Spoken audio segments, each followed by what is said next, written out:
Ce sont 40 années de malaise qui ressurgissent. Je prends ma part de cette responsabilité.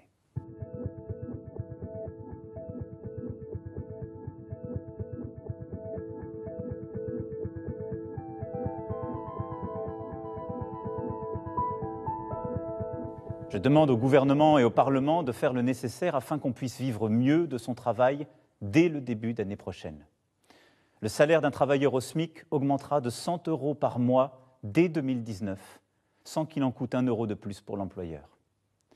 Je veux renouer avec une idée juste, que le surcroît de travail accepté constitue un surcroît de revenus. Les heures supplémentaires seront versées sans impôt ni charge dès 2019. Et je veux qu'une vraie amélioration soit tout de suite perceptible. C'est pourquoi je demanderai à tous les employeurs qui le peuvent de verser une prime de fin d'année à leurs employés. Et cette prime n'aura à acquitter ni impôt ni charge. Les retraités constituent une partie précieuse de notre nation. Pour ceux qui touchent moins de 2 000 € par mois, nous annulerons en 2019 la hausse de CSG subie cette année.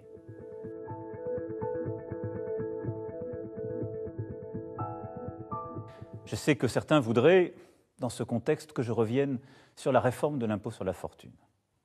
Mais pendant près de 40 ans, il a existé. Vivions-nous mieux durant cette période? Les plus riches partaient et notre pays s'affaiblissait.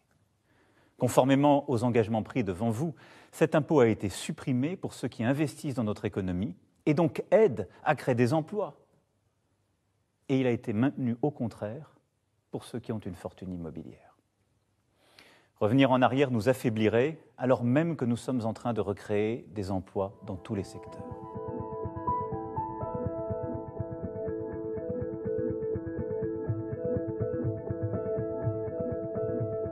Je veux que soient posées les questions qui touchent à la représentation, la possibilité de voir les courants d'opinion mieux entendus dans leur diversité, une loi électorale plus juste, la prise en compte du vote blanc, et même que soient admis à participer au débat des citoyens n'appartenant pas à des partis. Je veux que soit posée la question de l'équilibre de notre fiscalité, pour qu'elle permette à la fois la justice et l'efficacité du pays. Je veux que soit posée la question de notre quotidien, pour faire face au changement climatique, se loger, se déplacer, se chauffer. Et les bonnes solutions émergeront aussi du terrain. Je veux que soit posée la question de l'organisation de l'État, de la manière dont il est gouverné et administré, depuis Paris, sans doute trop centralisé depuis des décennies, et la question du service public dans tous nos territoires. Je veux aussi que nous mettions d'accord la nation avec elle-même sur ce qu'est son identité profonde, que nous abordions la question de l'immigration. Il nous faut l'affronter. Ces changements de fond, qui demandent une réflexion profonde et partagée, imposent un débat sans précédent. Il devra se dérouler au niveau national. Dans nos institutions, chacun y aura sa part.